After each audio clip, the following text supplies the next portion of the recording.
Shalom, Bebrujim Abaim de Kulam, hola y bienvenidos a todos. ¿Cómo están? Espero que escuchen la música esta vez. Los quise recibir, aunque no sea un directo con música nuevamente. Eh, bueno, ustedes saben, este canal tiene secciones y últimamente las tenía medio abandonadas por causa de la actualidad y decidí retomar la sección sin perder la actualidad. Así que vamos a hacer las dos cosas, si les parece bien, en este video. Voy a parar ahora la música a fin de que podamos escucharnos bien. Y les quiero contar una experiencia que tuve hace un rato nomás. Teníamos que ir al supermercado y salimos de casa rumbo al auto y en ese momento escuchamos una seguidilla de bombardeos muy fuertes y vimos que había alarma en una ciudad cercana, así que decidimos volver y esperar por las dudas. Eh, Cuando pasó un tiempo y vimos que ya no hubo más explosiones ni más anuncios de alarma, decidimos salir y en el camino al supermercado vimos sobre nosotros la intercepción de un misil. De eso no tengo imagen, se imaginarán porque no era el momento para ponernos a grabar o a tomar fotos. De hecho, yo le dije a mi hijo, pero ¿qué hacemos? Pará, no sigas. Y él me decía, no, pero no me puedo quedar parado, tengo que seguir. Porque, ¿qué pasa? Tenemos instrucciones claras de qué hacer si suena la alarma, pero no tenemos instrucciones claras de qué hacer si tenemos un misil sobre nuestras cabezas. Y la verdad que ese momento es un poco fuerte, no sé cómo decirlo, difícil. Me quedé un poco impactada, lo confieso, pero no vimos tampoco caer esquirlas. Eso también creo que alivió a que no se viviera de una manera tan grave la situación. Así que nos apuramos en ir al supermercado, que bueno, lo bueno es que no es lejos. Y les quiero compartir para mostrarles, porque mientras estábamos en el supermercado sonó la alarma y tuvimos que ir al refugio. Este es el refugio del supermercado, porque se ve acá es la espalda de uno de los trabajadores.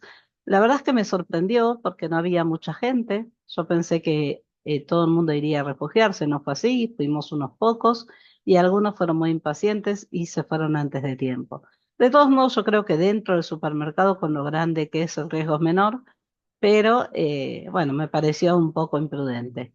En, en nuestro caso, esta foto está tomada con el celular, ¿sí? En nuestro caso nos salimos creo que 3 minutos antes porque sabemos que si hay una amenaza real o otra amenaza que se acerca va a volver a sonar la alarma y eso no pasó. Fue muy impactante porque nunca me había ocurrido hasta el momento ninguna de las dos cosas y sumadas, bueno, es como que me quedé un poco sensible, pero bueno, estamos bien, que es lo más importante. Ustedes saben que se dice mucho cuando alguien tiene una herida, no hay nada peor que te metan el dedo en la llaga. Es una idea de que te van a causar más dolor del dolor que ya tenés. Y un poco es lo que está pasando. O sea, nosotros todavía no nos recuperamos del dolor de lo vivido el 7 de octubre y siguen pasando cosas que nos causan mucho dolor. Y así es difícil recuperarse, ¿no? Porque encima lo otro tampoco está cerrado. Todavía tenemos, les recuerdo, 101 secuestrados en Gaza, que todos queremos que vuelvan. Todavía hay refugiados que no han podido retornar a sus hogares, que no han podido retomar sus vidas. Entonces, el dolor ese no se cerró, pero seguimos teniendo dolores. Ustedes ya se enteraron hace unos días atrás de lobos solitarios que atacaron en algunas ciudades de Israel y ayer lo de Biniamina. Vamos a escuchar cómo nos cuenta lo que pasó en Biniamina, Hanna Beris, que es una periodista uruguaya en Israel y hoy subió sobre eso en su cuenta de X. Así que bueno, escuchémosla. Amigos todos, este domingo 13 de octubre no tengo buenas noticias para compartir. Aproximadamente 40 israelíes resultaron heridos, 3 de ellos en estado desesperado, al borde de la muerte, otros 5 en grave estado y el resto sufriendo heridas de mediana entidad por el impacto de un dron explosivo procedente de Líbano en la zona de Wadi Ara, de Binyamina. No se ha revelado el punto exacto ni tampoco la identidad de los heridos. Pues en este lugar está claro que no sonó la alarma, un tema que será investigado. 2 drones se infiltraron desde el Líbano, uno fue interceptado exitosamente y este se lo trató de interceptar y no se lo logró. La pregunta es por qué no sonó la alarma. En Yom Kippur, otro dron también impactó dentro del territorio israelí, concretamente en un hogar de tercera edad en la ciudad de Herzliya. Allí sí hubo alarma, por lo cual todos los residentes en ese lugar entraron al refugio y nadie ni murió ni resultó herido. Recordemos que más allá de las noticias duras de este día, Israel está alcanzando enormes y positivos resultados en sus operativos contra Hezbollah. Según estima el ministro de Defensa Yoav Gallant, lo dijo en la sesión semanal del gobierno, a Hezbollah le queda solo la tercera parte de sus misiles. Claro que eso no significa que le queda poco, tiene aún gran capacidad de disparos porque tenía por lo menos 100.000 misiles, cohetes de diferente alcance, es lo que estimaba Israel y se hablaba inclusive de 150.000. De todos modos, algo clave para recordar, y escribirá al respecto, por ejemplo, sobre las discusiones que hubo con el tema de los cascos azules de la FINUL, que nunca hicieron nada para frenar a Hezbollah en sus disparos hacia Israel, aunque tenían la responsabilidad por una resolución del Consejo de Seguridad de hacerlo. Recordemos, Israel está librando una guerra de autodefensa. En todos los operativos en las aldeas sudlibanesas encontró cantidad enormes de armas, de cohetes, de misiles, de drones, todo, no solo para disparar ahora hacia la Galilea, sino para tratar de conquistar la Galilea, para irrumpir a territorio israelí. Israel se está defendiendo. Bueno, les pido disculpas por la música, yo no la puse, se saltó sola y no sé cómo sacarla, ¿no? Creo que Hanna lo explicó todo muy bien y por eso me pareció mejor dejar que ella hable. Me equivoqué, perdón, en la fecha, no lo dijo hoy, yo lo vi hoy, ella lo dijo ayer a la noche. Se sabe de 4 soldados caídos por el ataque sobre Binyamin ayer. Se autorizó a decir, se dio la autorización para decir sus nombres. Son el sargento Omri Tamri, de 19 años, de Mesekrat Batia, sargento Yosef Aib, de 19 años, de Tuba Zangaria, supongo que será, porque está en fonética, entonces es más difícil. El sargento Yoav Agmon, de 19 años, él es de Binyamina, Gibatada, y el sargento Alon Amitai, de 19 años, Marmat Naftali. Que sus memorias sean bendecidas. Bueno, ¿qué más? Esto es referente a lo que pasó ayer. Eh, yo no quería, evidentemente hoy no nos tocaba las noticias y lo que nos tocaba era eh, hacer el video para poder continuar con lo que hacemos los lunes, que es la serie de videos acerca de las comunidades minoritarias, esa es la idea, y por eso hoy les traje algo que pidieron algunos de ustedes, les pido, perdón que no recuerdo los nombres, pero como fue más de uno, va dedicado a todos los que lo pidieron, que es acerca de las comunidades etíopes, de la comunidad etíope. Y bueno, es un tema bastante complicado, hay mucha historia detrás, hay reclamos en el medio, hay mucha leyenda, hay muchas malos entendidos, muchas cosas que podrían llevar a que la explicación de lo que vive la comunidad etíope acá no sea clara. Entonces yo lo que recurrí es buscar lo más actual posible, las noticias más actuales posibles acerca de ellos, pero además eh, con un poco de historia también, para contarles cómo es que llegaron a Israel. La leyenda dice que son descendientes de la reina de Saba que tuvo amoríos, digamos, con el rey Shlomo, y que de ahí descienden ellos. Este, es una leyenda, o sea, no es algo que diga así, eso fue así. Hay muchos motivos por los cuales se entendió que sí, que descienden de la tribu de Israel, que son judíos, y por eso o sea, hay algunos que dicen que son judíos, otros que dicen que son de la tribu de Israel, de otras tribus. Entonces, bueno, hay mucho sobre eso, incluso en su momento les obligaron a hacerse la conversión, algo con lo que yo no estoy de acuerdo, porque eh, en, en el Tanaj dice que todo Israel va a volver algún día a su tierra, entonces no necesitan hacer una conversión. Pero bueno, esa es una cuestión de los religiosos, es más difícil meternos en ese tema y no quiero armar lío. Entonces vamos a lo que encontré acerca de esta cuestión y vamos a empezar eh, a contarles quiénes son los judíos etíopes. Para eso vamos a recurrir a esta página que habla del tema, ¿sí? Este, les cuento que la foto que vi en la miniatura del video la saqué yo y que ella se dio cuenta que le saqué la foto y me miró curiosa y le dije, sí, discúlpame, es que me pareces muy bonita y se sonrió.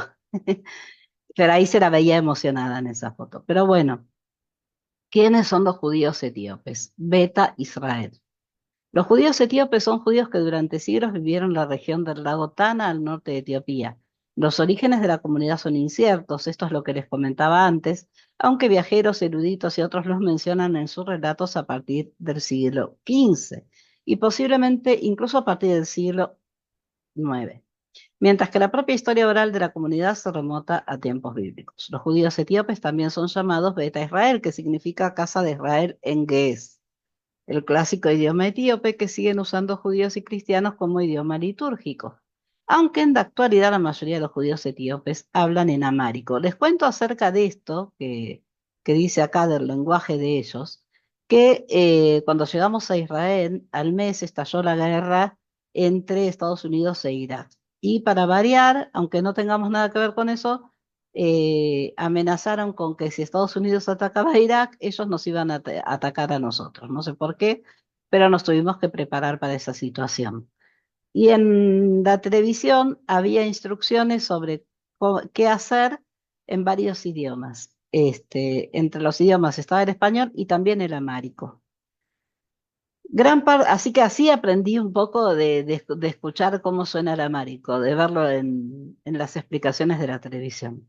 Gran parte de la comunidad judía etíope fue trasladada en avión en los años 80 y 90 en respuesta a la guerra civil en Etiopía y la subsecuente hambruna. Hoy la comunidad judía etíope en Israel cuenta con unas 168.000 personas, incluyendo tanto inmigrantes como a sus descendientes. Yo leí en algún lado que eso representa el 2%. O sea, el 2% de la población israelí es etíope. Los orígenes de la comunidad Beta Israel no están claros. Al menos algunos de los primeros judíos eran conversos a Gau, un antiguo pueblo que vivió en la región de Etiopía durante milenios. Otros pueden haber sido mercaderes o comerciantes procedentes de Yemen, que en los primeros siglos de la era cristiana contaba con una considerable población judía, aunque eran beligerantes. Eso no sé a qué se refiere. O sea, sí sé qué quiere decir beligerantes, pero no aclara mucho sobre el tema. Algunos judíos etíopes sostienen que su comunidad desciende de la tribu de Dan, una de las 10 tribus perdidas de Israel. ¿Ven lo que les decía? Que puede que no sean judíos, sino que sean simplemente de otra tribu de Israel. No sé por qué salta la música sola, les pido disculpas y no sé cómo solucionarlo. En el siglo IX, Eldad Adani, perdón, Eldad el Danita, un viajero itinerante, mercader y filólogo, visitó gran parte del mundo judío de la era. Él sostuvo que era de Kush, Etiopía. Kush es Etiopía en hebreo. Y que pertenecía a la tribu de Dan. Eldad causó sensación con sus historias sobre las tribus perdidas. La descendencia de Eldad a veces se presenta con pruebas del linaje israelita de la comunidad etíope, aunque Eldad solo hablaba hebreo. Más bien, su dialecto particular de hebreo, que no era su idioma, que hablara a los judíos, que no era un idioma que hablara a los judíos etíopes. También existían otras tradiciones que vinculan a los Bet Israel con la tribu de Dan. Bueno, eso es un poco la historia de ellos, hay más. Pero a nosotros lo que nos interesa es los judíos etíopes en Israel. Y vamos entonces a eso. Esperen, vamos a parar esto. No sé por qué sigue sonando la música, a ver si puedo detenerla de alguna manera. Ahí está. Yo creo que así vamos a evitar que siga pasando. Y volvemos entonces eh, a lo que estábamos. A ver si así por ahí logro hacerlo mejor. Y volvamos al tema entonces. Entonces estábamos hablando acerca de la inmigración de los judíos etíopes a Israel.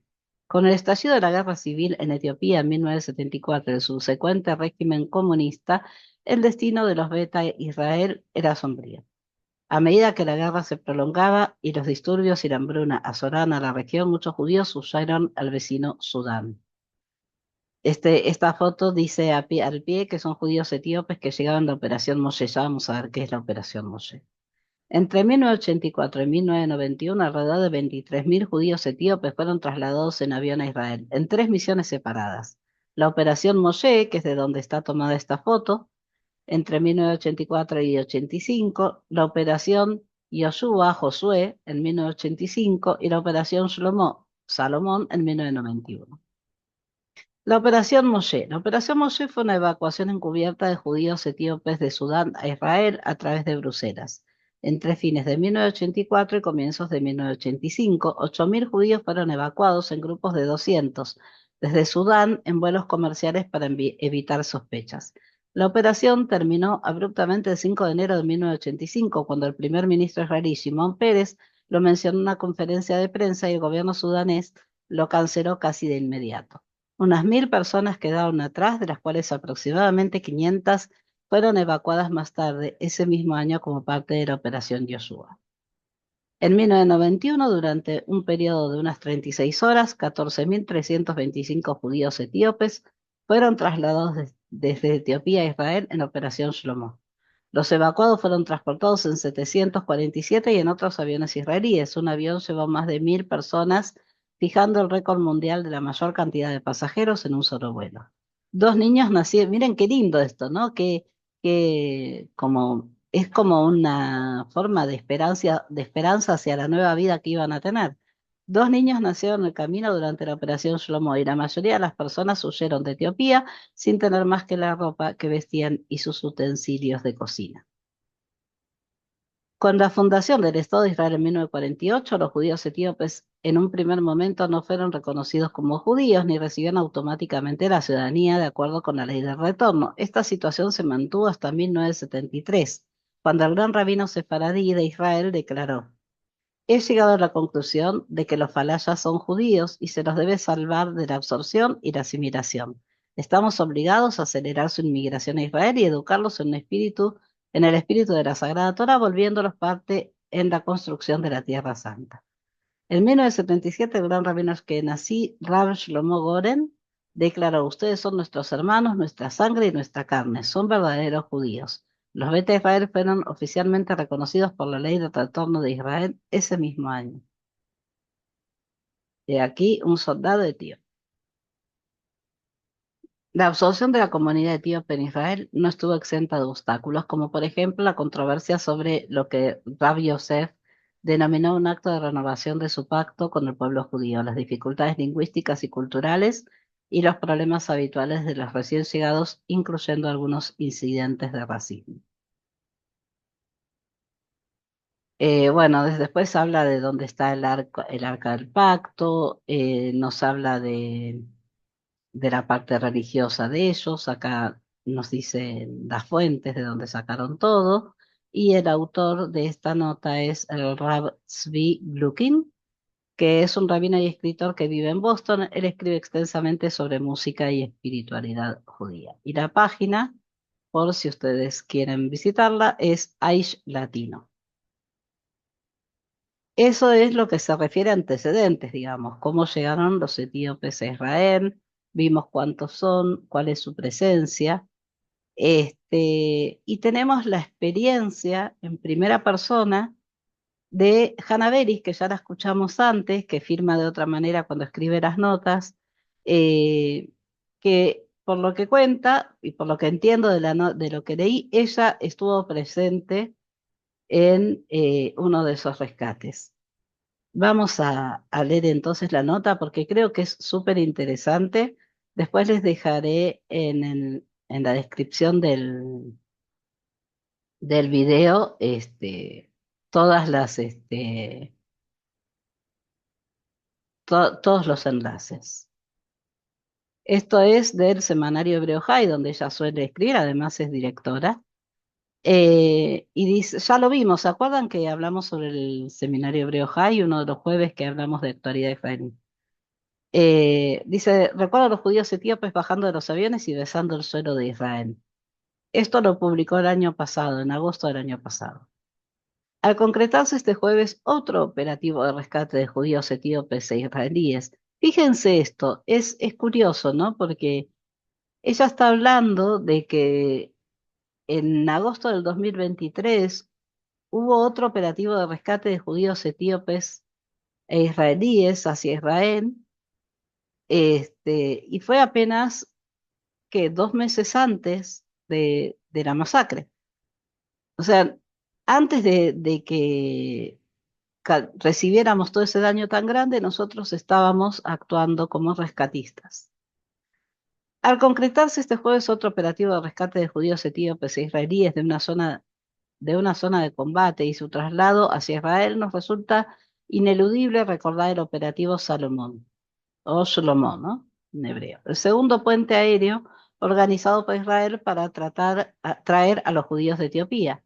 Durante 36 horas de aquel mayo de 1991, 24 y 25 del mes, más de 30 aviones de la Fuerza Aérea de Israel trasladaron al Estado judío a 14.400 judíos etíopes que se habían concentrado en Addis Abeba, muchos de ellos llegados a pie de aldeas lejanas hasta la capital de su país natal. Beta Israel son los judíos de Etiopía, eso lo vimos antes, ¿no? Considerados descendientes del encuentro amoroso, lo que les decía, una de las leyendas, ¿no? El encuentro amoroso entre el rey Salomón y la reina de Saba. A raíz de las leyendas al respecto, en Etiopía se dice que hasta ahora que el arca sagrada está en su tierra. Fue un operativo militar secreto debido a la situación interna de Etiopía. El régimen de Mengistu Haile Mariam, con el que Israel tenía relaciones diplomáticas, estaba por caer. El gobierno del entonces primer ministro Itzhak Shamir ya estaba negociando con Mengistu el permiso de salida para los judíos que deseaban llegar a Israel.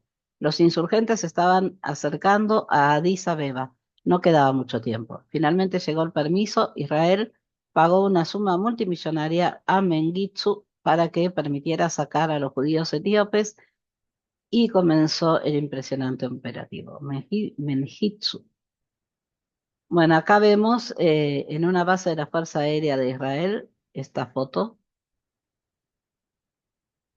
este, que la foto es de Zvika Israeli. Recuerdo aquel mediodía, si no me equivoco era sábado, recibimos de la oficina de prensa del gobierno la confirmación. Llegar a una hora determinada a una de las bases militares de la Fuerza Aérea para la conclusión histórica de un operativo secreto. Creo que recién al llegar allí nos confirmaron de qué se trata. Ahora me vienen dudas al respecto. No descarto que nos hayan dicho ya en el momento la razón, aclarando que está prohibido transmitir nada sobre el tema hasta que los aviones hayan llegado. Esperé expectante. Fui con mi hermano Ariel, fotógrafo de prensa, a una base de la Fuerza Aérea, a la que llegarían algunos de los aviones. Otros aterrizaron en el Aeropuerto Internacional Ben Gurión. La mayoría eran aviones de la Fuerza Aérea, pero hubo también varios civiles, de El Al y compañías extranjeras. Ariel me sacó aquel día una de las fotos más emocionantes que tengo. Estoy de costado, acá la ven la foto, ¿sí? Con un notorio vientre de casi del fin de mi segundo embarazo, con mi Jari esperando salir al mundo. Y de fondo, uno de los aviones Hércules de la Fuerza Aérea de Israel, acortando distancias en este mundo en el que se volvía a confirmar la grandeza del pueblo judío. Recuerdo la escena cuando se abrieron los aviones. Un mar de hombres y mujeres de piel oscura, ojos grandes e incrédulos. La enorme mayoría vestidos de blanco comenzaron a bajar del vientre de esas naves mágicas que los habían traído de otro mundo, de otra cultura y de otro tiempo. Las mujeres llevaban a sus bebés en la espalda o debajo de sus faldas. Varios hombres se tiraban al suelo a besar la tierra de Israel. No era la Jerusalén de la que les habían hablado siempre, de generación en generación, pero ya estaban más cerca de ella. Otra de las fotos de ella junto a los etíopes. Oficiales de la Fuerza Aérea, entre ellos también pilotos, secaban las lágrimas de sus ojos. El pueblo judío hacía historia. Es que es muy emocionante, ¿eh? Esta foto dice que es de Alpart Nathan. Como he sabido, no todo fue jardín de rosas en la absorción de los inmigrantes judíos etíopes. Fueron cometidos muchos errores. Algunos por aires de superioridad, por paternalismo, por mil razones que se podrían haber evitado. Pero también hubo innumerables éxitos. Israel quiso traer a sus hermanos de Etiopía, y aunque hubo tropezones en el camino, ese fue un operativo ejemplar. El operativo Shlomo había sido precedido por el operativo Moshe, pocos años antes, en el que aproximadamente 16.000 judíos de Etiopía habían llegado a Israel. Una figura clave en aquel primer esfuerzo, aún antes de convertirse en el operativo aéreo que todos conocemos, fue el agente del Mossad Daniel Dimor, nacido en Uruguay y radicado en Israel desde los 16 años. Aquí tienen la foto. Como recordarán muchos de nuestros lectores, publicamos en su momento entrevistas con él de cara al estreno en Netflix de la película The Red Sea Diving Resort, no sé si lo estoy pronunciando bien, en la que el actor Chris Evans lo interpreta. Que no me presenten como un héroe había sido una de las condiciones de este gran uruguayo israelí cuando le pidieron ayuda de Netflix para contar la historia. Les cuento que eso pasa con muchos héroes israelíes que no quieren que se les diga héroes. Es muy común. Eh, he visto y escuchado eso muchas veces. Diga lo que diga, lo fue. Vale la pena recordarlo. Volvemos a compartir los links de las entrevistas con Daniel Limor, a quien es un orgullo conocer. Pero bueno, los que quieran ver la entrevista, no dudo que será muy interesante, les recomiendo entrar al enlace que va a estar en la descripción del video y ahí podrán en la nota ir al pie de la nota y hacer clic en los enlaces que acá nos recomienda Ana. Muy interesante porque además creo que esta nota complementa lo que leímos antes, ¿no? De la nota anterior. Tenemos más cosas interesantes acerca de todo este tema. Eh, bueno, acá acá nos habla de esto que hablaba Hannah un poco por encima, porque ella se, se en- como que se enfocó más en sus recuerdos, usando como punto de partida esa operación rescate. Vamos a ver acerca de esa operación rescate última del año pasado, que es lo que ella hacía mención. A ver, creo que es esto, si no me estoy equivocando. Dice así, esto es de Ynet, ¿sí? Ynet, aunque yo siempre les pongo la traducción del hebreo porque en la versión en hebreo está más actualizada, también Ynet tiene su versión en español que pueden leer y donde hay notas, en general no están tan actualizadas, pero hay notas muy interesantes que pueden consultar. En este caso, la nota es de Itamar Eichner y es de agosto del 2023. Crisis en Etiopía. Más de 200 israelíes fueron rescatados de la zona de combate. Tras los enfrentamientos entre las milicias armadas y fuerzas de seguridad etíopes, Israel rescató a 204 personas con derecho a Ariá que se encontraban en el norte de Etiopía. Los recibiremos con calidez, aseguró Netanyahu al momento del anuncio. Este jueves, 204 israelíes y etíopes aptos para la Aliá a emigrar a Israel fueron rescatados en 4 vuelos diferentes desde las ciudades de Gondar y Mount Dar, al norte de Etiopía, tras quedar sitiados en una zona en la que se produjeron graves enfrentamientos entre milicias armadas y fuerzas militares. El ministro de Asuntos Exteriores emitió una advertencia de viaje para los israelíes que se encontraban en Gondar tras los violentos enfrentamientos que provocaron el bloqueo en Gondar, tras los violentos enfrentamientos que provocaron el bloqueo en las carreteras y el cierre del aeropuerto. Acá hay una foto que muestra a los israelíes y etíopes aptos para la alía, embarcan en aviones con destino a un lugar seguro en Gondar antes de su viaje a Israel. La foto es de la Embajada de Israel en Etiopía. La enorme operación de rescate fue posible tras una relativa estabilización de la situación de Gondar. Primero, autobuses transportaron a 174 israelíes y etíopes con derecho a la inmigración desde varios puntos diferentes hasta el aeropuerto de Gondar, que se habían abierto recientemente, y de allí fueron trasladados en avión a un lugar seguro en la capital, Addis Abeba. Eso es un poco lo que, la parte esta es la que nos contaba Hanna. Al mismo tiempo, 30 israelíes fueron rescatados de la ciudad de Mostar. Hace unos días, Benjamin Netanyahu, en consulta con el ministro de Asuntos Exteriores, Eli Cohen, dio instrucciones al jefe del Consejo de Seguridad, Herzi Halevi, para que dirigiera la coordinación de la operación que se llevó a cabo bajo la dirección de las oficinas, la Embajada de Israel en Etiopía, la Oficina del Primer Ministro y la Agencia Judía. En ese momento se estimó que solo había unos 50 israelíes en la zona, pero más tarde se supo el número exacto. Tras el rescate, se informó que varios israelíes permanecían todavía en zonas inaccesibles y que también se estaban intentando rescatarlos. Qué diferente las fotos con las que se veían del rescate de los que hablamos antes, ¿no? De los más antiguos donde los etíopes viajaban en aviones de manera hacinadas, sin asiento, hubo que sacar los asientos, eso no estaba en la nota. Hubo que sacar los asientos y viajaron sin asientos. Miren la diferencia, ¿no?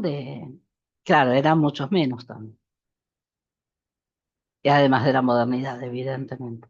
Eh, Netanyahu declaró al momento de hacer el anuncio, el Estado de Israel cuida de sus ciudadanos estén donde estén. En los últimos días, ciudadanos de Israel y personas con derecho a aliyá procedentes de Etiopía entraron en peligro en las zonas de combate, ordené que los rescatara. Ahí se quiere hacer el héroe.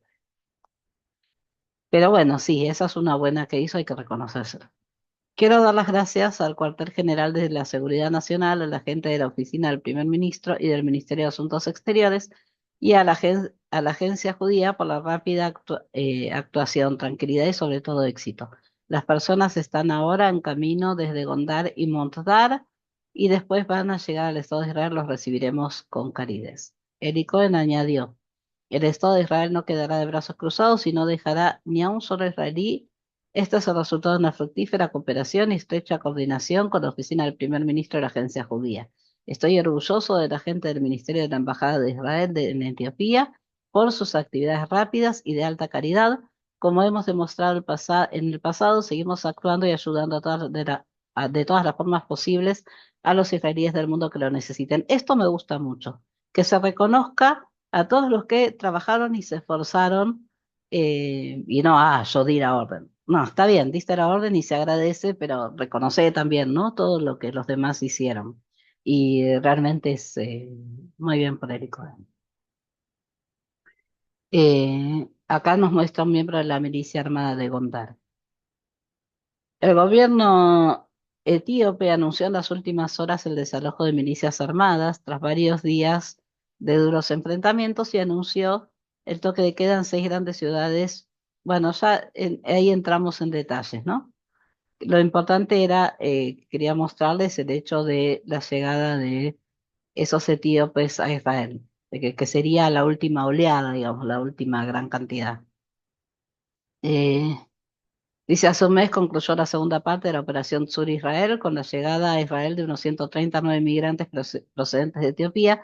Durante la operación, unos 5.000 inmigrantes hicieron aliyá desde el país africano, de los cuales cerca del 70% eran jóvenes menores de 35 años. En esta foto se ven israelíes y etíopes aptos para la aliyá, embarcan en aviones con destino a un lugar seguro en Gondar. Este, el Estado de Israel se mide en momentos de emergencia y angustia y en la capacidad de rescatar a israelíes de situaciones que ponen en peligro su vida desde cualquier parte del mundo, declaró la ex ministra Pnima Tamano-Shata, que llegó a Israel desde Etiopía cuando tenía 3 años. Es importante esto, que ven como ellos también forman parte activa de la vida de Israel. Obviamente también, como todos los israelíes, también hacen el servicio militar obligatorio. Estoy muy contenta de que hayamos podido rescatar a israelíes y a personas con derecho a ser alía que estaban bajo fuego y en peligro. El gobierno no debe detener las operaciones hasta que el último de los israelíes y de los que tienen derecho a emigrar al país lleguen sanos y salvos. Y por último, lo que les traigo es una curiosidad, porque me pareció bueno rematar, ¿no? Con un dato curioso y cultural, ¿por qué no? Relacionado con ellos. Y cabe decir, eh, que en general, en todas no hay una, vieron que generalmente cuando les hablé de otras comunidades es la mayor concentración está en esta ciudad o en esta otra. En realidad los etíopes están por todo el país. Es muy raro que no veamos etíopes en algún lugar donde vayamos.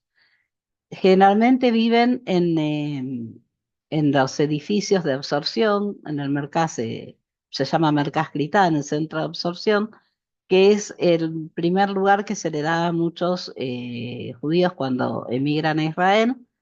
El primer hogar al que llegan es ese, y generalmente es temporal, o sea, creo que, no me acuerdo si eran 6 meses o un año, porque nosotros no pasamos por ahí, hicimos otro plan. Tienen que dejarlo y tienen que haber buscado otro lugar donde mudarse y dejar el mercado y mudarse al otro lugar. En cambio, a los etíopes se les considera que pueden quedarse el tiempo que necesitan. No se les apremia, no se les apura para dejar esos departamentos. Y reciben, yo he visto en Naría, por ejemplo, eso a mí me da tristeza, pero también eh, habla de cómo la gente intenta ayudar sin avergonzarlos, ¿no? Eso es algo muy israelí, de yo te ayudo, pero no quiero que te des cuenta que te estoy ayudando. Entonces hay como contenedores muy grandes cerca del Mercascrita que no se usan para la basura, sino que la gente lleva ahí ropa que ya no usa, que no necesita, zapatillas, zapatos, bueno, todo lo que pueda ser práctico, que puedan necesitar, lo deja ahí y los etíopes lo saben. Entonces, es como un pacto tácito, sin hablar. Y ellos van a buscar ahí lo que necesitan. Es triste, yo preferiría que no necesitaran hacer eso, pero no es el caso de todos los etíopes. Hay etíopes universitarios, como vimos, hay algún ministerio también a cargo de etíopes, o sea, ocupan todos los cargos posibles, estudian, trabajan, hay de todo, como en todos lados. Pero bueno, eso es una realidad.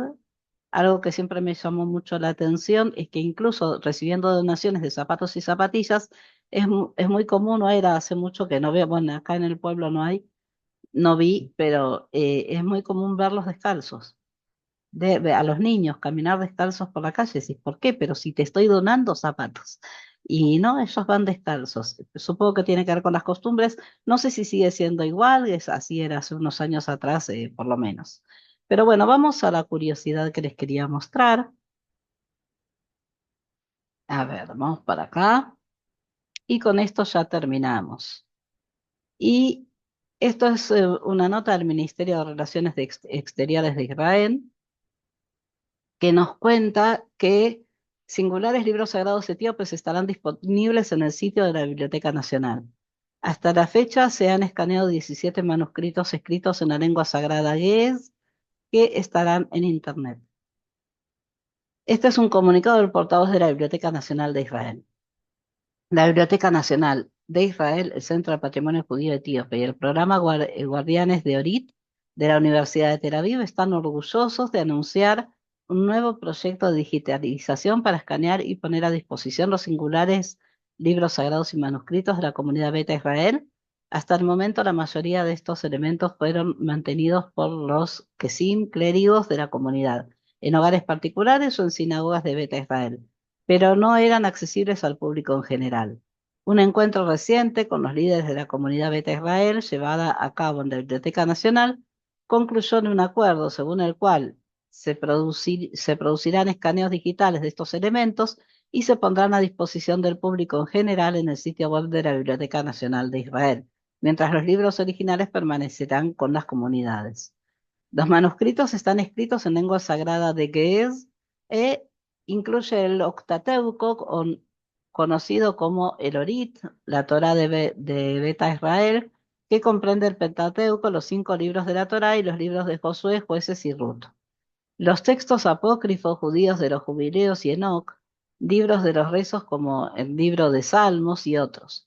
Los mismos son considerados libros vivientes utilizados en actividades religiosas actuales. Además, hay también libros sagrados en manos de los descendientes de los Kesim, es decir, de los sacerdotes.